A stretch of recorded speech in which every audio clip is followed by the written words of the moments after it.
mas malaki yung space niya dito. Sa mga mahilig mag-travel dyan, tapos ayaw magdala ng backpack or ayaw magdala ng sling bag, gusto nila belt bag at crossbody bag. Well, etong Men's-P sling bag or belt bag yung may re-recommend ko. Paano ba naman kasi guys, napaka-compact nito, marami na kayong mailalagay.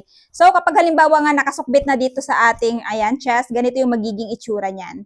So kinaganda dito, easy to access na lang yung mga kailangan niyo. For example, wallet, or di naman kaya power bank kung magcha-charge kayo.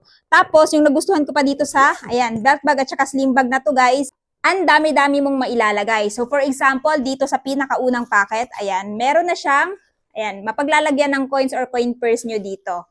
At the same time, pagdating sa quality nga pala ng tela, napakakapal at saka waterproof na yan. So, pagdating dito, meron na siyang etiketa ng Men's-P.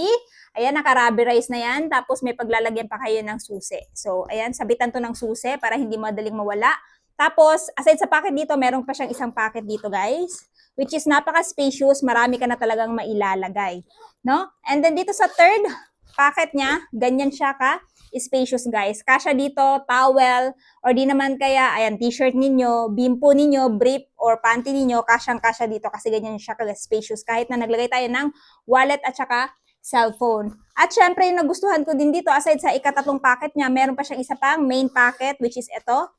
Ayan guys, mas malaki yung space niya dito na kung saan pwede ka ding maglagay ng mga iba nyo pang anik-anik. For example, toothpaste, Colgate, or di naman kaya yung mga personal belongings ninyo na gagamitin ninyo sa travels ninyo. At syempre, hindi mawawala yung kanyang secret pocket dito. At napaka-spacious din ito, mga paps. Ayan. So, pwede siya alternative. Sa backpack kung halimbawa meron kayong long ride, tapos maliligo kayo, marami na talaga kayong mailalagay dito. At aside sa pwede mo siyang gamiting crossbody bag, pwede mo din siyang gamiting pang belt bag na gaya na ganyan. Hindi basta-basta napuputol. At the same time sa buckle, makapal din. Easy to buckle siya at i-unbuckle. So, ganito kaganda itong Men's-P. Belt bag at crossbody bag na to mga paps. So, aside nga pala sa color army green, marami pa silang color na available dyan. Kaya naman kung gusto nyo ganito kaangas na belt bag at gusto nyo ding itry to or gamitin to sa inyong travel, idadrop ko na lamang yung link nito dyan sa baba.